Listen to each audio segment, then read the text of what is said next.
Okay, this is your stay-at-home grandma, brought to you by TLC, and I'm going to do a book review. I'm going to do it in 2 parts, okay? I'm going to start with, I tried to do it before and somehow or other it went out, so I don't know what happened.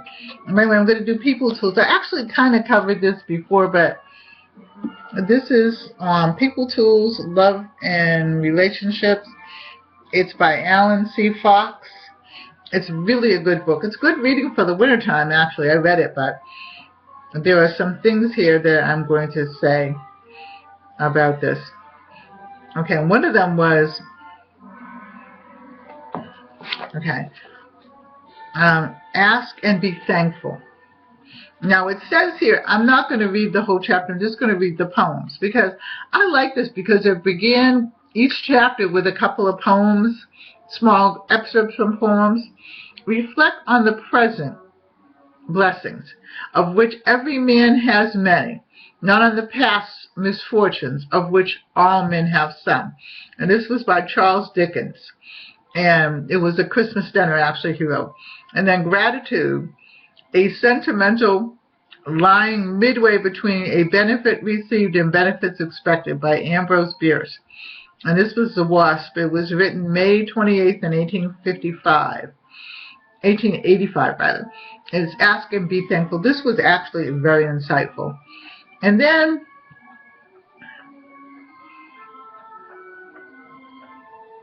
Put It in Writing. I believe in that. And it was written, this was written, God is Love, but Get It in Writing. And this was by Gypsy Rose Lee, December 1st, 1988. A verbal contract isn't worth the paper it's written on, Samuel Goldwyn.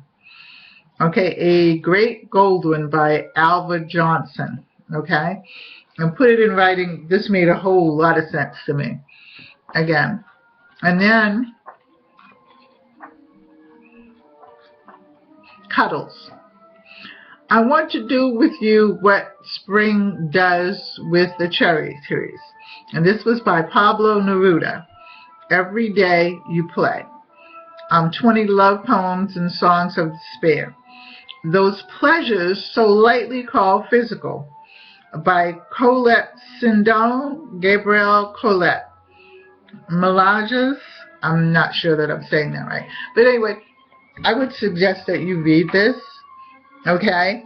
This is something I'm going to keep, in my little dictionary and kind of refer back to things. Now, the music that you're hearing in the background is classical music.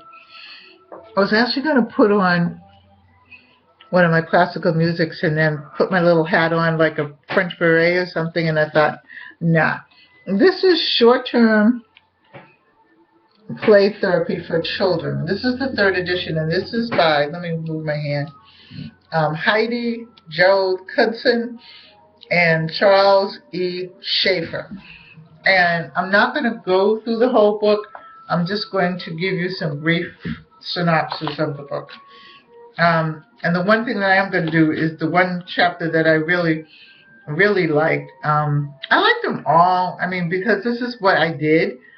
I still do counsel a few people and their children, but, I was a school counselor, and I taught in college, and this is what I taught.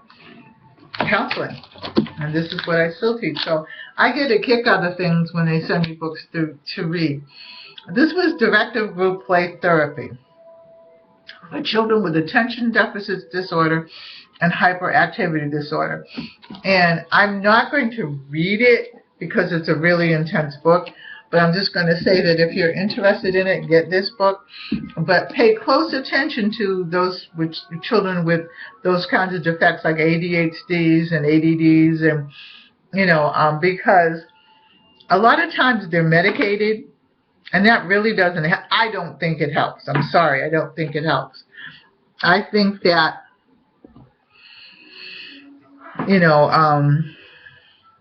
well, there's all kinds of ways, you can do that, and we'll talk about that maybe one day and things, because I think I want to go along and pull out these other books. The other book I have is Play Therapy with Children and Adolescents in Crisis. It's by Nancy Boyd Webb. Play Therapy with Children and Adolescents in Crisis by Nancy Boyd Webb. And this was actually really good.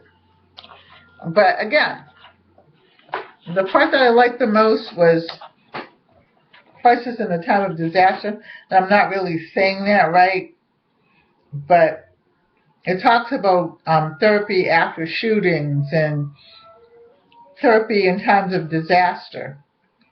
Okay? Intervention. It talks about the court testimonies that your child might have to make. I'm trying to think of something else. It shows support for them through trauma. And there's another thing, after shootings. And then natural disasters. And you have to realize, if you don't, I don't know why, okay, that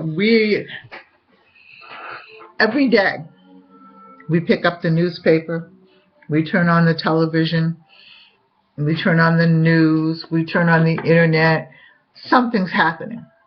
Something so sad and so tragic happens every day. It seems like every week there's a shooting at some college campus. Every week there's a shooting of some innocent police officer minding his business. This has got to affect our children, and also it's got to affect the adolescents of the world. So that's a good book, especially for people who are just starting out counseling. That's a good book to have on yourself to read, to read, because I just know from the little trauma that I went through having the stroke, a lot of people bought me books. A lot of people gave me ideas and insight as to how to handle certain things. And I listened because I wanted to get better, and I wanted to be as good as I could be. It was funny because the mayor called me. I live in a small town, so everybody knows everybody. But the mayor called me on something else altogether different. And he was saying, "How you doing?" And I said, "I'm doing fine. Every day is a gift." And every day is a gift. Okay? But back to the books. This is the Clinician's Guide to Research Methods in Family Therapy. Foundations of Evidence Based on Practice. And it's by Lee Williams, Joellen Patterson, and Todd M. Edwards.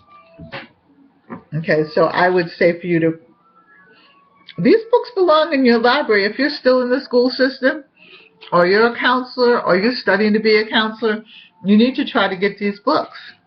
You need to teach with them, even though they might not have them. Some of these books, I'm telling you, that some of these young people and some older people are coming out with extremely good research books.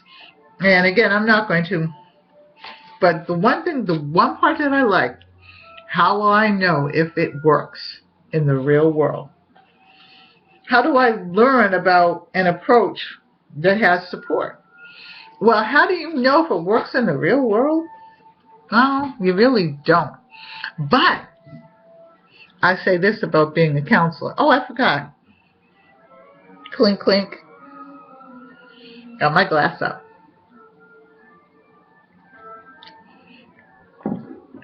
The thing about being a counselor, okay, it's easy to teach. It's easy to be a college professor. It's easy to teach college. It's easy to, no, let me take that back. It's not easy to teach grade school and high school. I taught kindergarten in the beginning, and it's not really easy because they're developing as they go along. Once they get into college, they're sort of there. So your focus is on getting them educated and graduated. You don't have to go through all the mommy, daddy, brother, sister drama that you have to go through. It's still there probably, but you don't have to deal with it. But I find that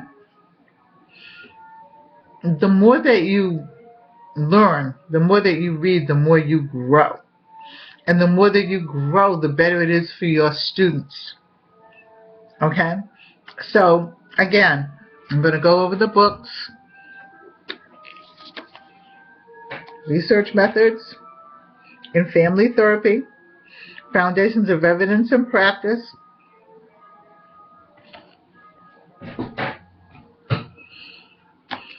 Good book. Play Therapy. This was good. With Children and Adolescents in Crisis by Nancy Boyd Webb.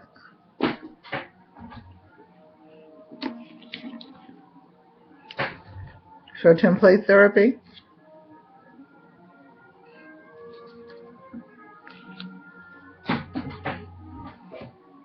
and people with tools. People tools. I'm going to get ready to go now. I don't want you to cry, because I'll be back. Anybody that wants me to review their books, don't ever think that because you wrote a book and it's not technical. That's something I like to do, is read. So if anybody wants me to review a book or some poetry I'm not so strong at. But that doesn't mean I can't review it and say whether I like it or not, or whether it's good, and get it out there. So just send it to me. Okay, I'm going to go. I've got a bunch of things to upload. So I will talk to you later. Bye-bye now. God loves you.